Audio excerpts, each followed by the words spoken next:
So yes, as you can tell, the Splatoon character is one of the newest additions to the game. That's because it is, I've mentioned earlier in this review, as well as Bowser Jr. Okay, well, we've seen him in the previous Smash Bros. Game for 3DS and Wii U, but if you go to the character selection screen, choose Bowser Jr., and you notice how every character you can select different color skins or costumes and so forth. Well, with Bowser Jr., you can select all the 7 Koopa kids. Kick ass. Yep, I mean every single one of them. Pretty awesome. How about Mario? Want to get the Mario Maker costume? Yep, there you go. And you could do the same with the Splatoon characters, switch between several of them, because if you played those games, you would know how many exist. And even returning DLC characters like Street Fighter's Ryu and Ken, Bayonetta, and Mewtwo from Pokemon, just to name a few. And getting back to some of the newest additions, you got Ridley from the Metroid franchise. Yeah, finally.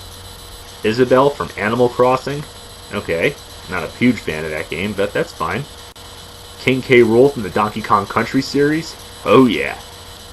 Incineroar from the Pokemon series. Yeah, there's a lot of Pokemon characters, and this is the newest one, as you can tell. Pretty badass looking, I will say. Link from Zelda Breath of the Wild. Yeah, I guess that's appropriate, considering he got one of the towers in the game as an arena. And he's just several versions of Link that are playable in this game. You got Toon Link as well, and Link from Ocarina of Time. And how about Simon and Richter Belmont from Castlevania? Because yeah, you saw it has Dracula's Castle as a playable arena, Dracula as one of the last boss fights, and you can't have those without these 2 vampire-slaying characters. Yep, whips, holy crosses, axes, holy water, you name it, pretty damn bloody awesome. So yeah, this has a huge roster once you get everything unlocked. And I already ran through all the fighting modes, except Adventure Mode, which is under Spirits.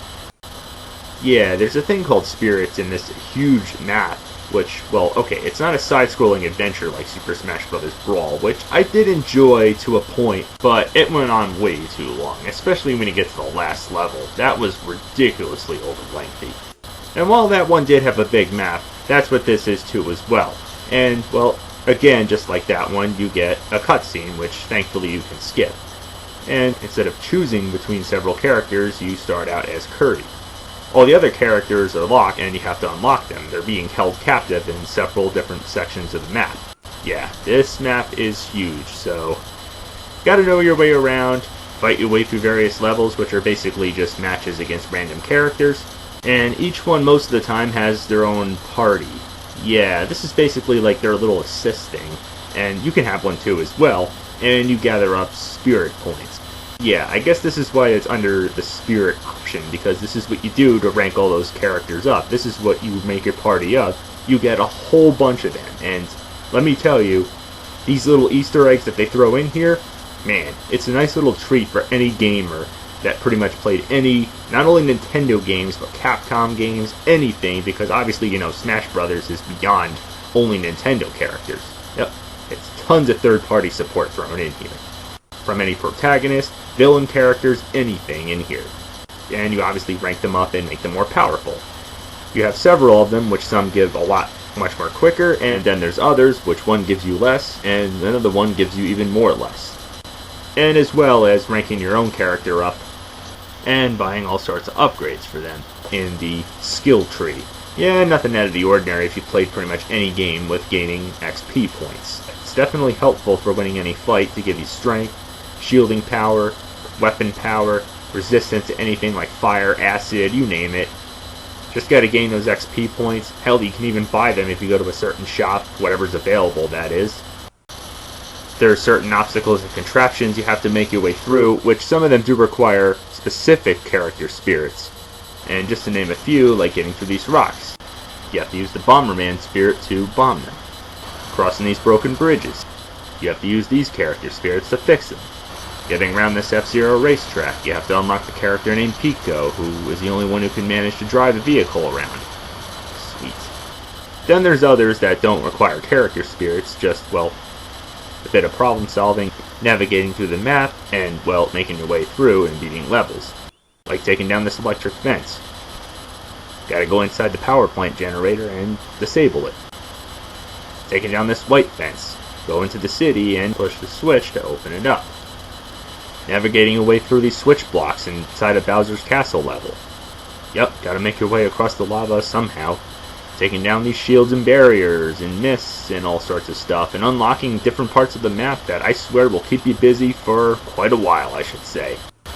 So yes, there's a lot of variety in this, as well as a lot of fights, and even though some of these fights are easy, some of them go from challenging to hard to just freaking insane. Yeah, I'm not kidding. Like, seriously, look at this shit. Look at this wind blowing. How am I supposed to stay on here? Look at this shit when you're fighting these characters trying to take them out. I mean, yeah, it changes the controls, it swaps them, so you have to really reconfigure and get used to this, because it'll go back, and then keep going in reverse, then go back. What a pain in the ass. And then there's others that I just couldn't beat. But otherwise, I think I explained enough about the adventure mode. Plenty to do, plenty of variety, humongous map that I'm sure will take you a lot of time to complete. And as well as that, you have plenty of unlockables music-wise, where you can unlock a whole shit ton of tunes from classic games to even games of more modern times. Yeah, from Mario, Zelda, most of the Nintendo classics, even third-party classics, because like I said before, it's more than just Nintendo and Smash. It's, well, anything that they get their hands on. And the music all sounds great, just as way you remember it. It's all there. You can play it. And you can even customize each stage's music. Choose the songs that you want to play the most frequently, whether or not it fits that game or not. Yeah, you could choose songs from other games to fit in that stage, even if it's not from that game. But most of the time I pick the songs that fit that game. Like Mario stages, yeah, I'm obviously going to choose Mario music. Donkey Kong, Zelda, Pokemon, anything. You can go old school, go to the more modern stuff. It all sounds great. And DLC, yes, of course this game's going to have it like anything else does nowadays, since the last Smash Bros. Game installment in the series did. And if you bought and registered the game under Club Nintendo before the end of January this year, you were entitled to a free download of Piranha Plant from the Mario franchise. Yeah, wasn't too crazy about this idea at first, but it's not bad actually. I like his Smash move, it's pretty cool. For those of you who unfortunately missed out on this freebie DLC before the deadline, you could still purchase it for $5 if you want to. There's of course other DLC characters coming in, of course a character package, and being sold individually like anything else. The first non-freebie downloadable character available at the moment is Joker. No, not Joker from the Batman franchise. Joker from the Persona series, which I never really got into, but okay.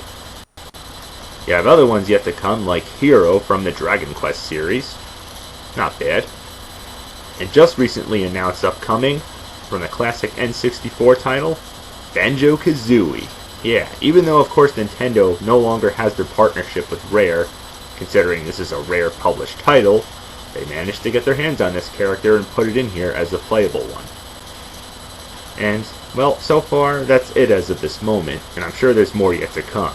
But if I can make a suggestion, how about the Battletoads characters?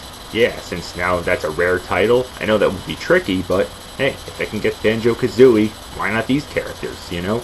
All three of them, being able to switch through all three of them. And that was a fun but really difficult game. But come on, the way you punch and kick enemies, that can make great use for Smash Bros. Fighters right there. Or how about Vaddie from Legend of Zelda Minish Cap? I think that was a very underrated title on Game Boy Advance. So, yeah, that's about it right there. I ain't got much to say. Great game, great roster, great graphics, music, sound effects. It definitely shows that Nintendo can not only keep this franchise going, but also take the necessary step to make it even better. Not only that, I'm glad it's not a Smash Bros. Game named after the console that it's for, like the last titles did with the Wii U and 3DS, that it actually has a subtitle. Oh, and as a bonus, I also love the slow motion smash move that a character makes as soon as they know they've defeated their opponent. It's like the icing on the cake for your victory. Hell yeah. So there you have it, people. That's Super Smash Bros. Ultimate right there. As I said, If that's not enough to get you to buy this game and a Nintendo Switch, then I don't know what is, aside from Legend of Zelda Breath of the Wild, Super Mario Odyssey, and so forth. As I said, it's great being able to not only play this sucker at home, online and offline and so forth, but also on the go. Yeah, being able to take this sucker on trips and beat the crap out of people. That pretty much explains why this game is the second best. Yeah, I know, the first best, we already know what it is, in my opinion, of 2018, but believe me, it's high enough to be well worth buying a Nintendo Switch. Keeps the franchise going, if not the best in the whole entire Smash Bros. Franchise. So, said it right there, people. Smash Bros. Ultimate is ultimately great, and it's deserving of a Rockin' Wiimote Wii Motion Plus Up and a plain Wiimoto. I know it sounds a little harsh compared to how greatly I praise this game, but believe me, it's great.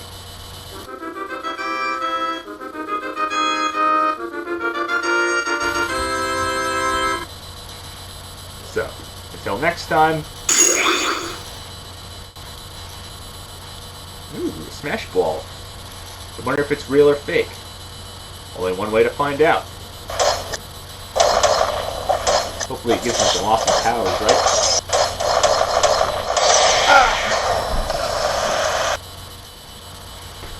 Damn you, Nintendo, putting these fake ones in there. They're so deceiving. Anyway, till next time, happy gaming.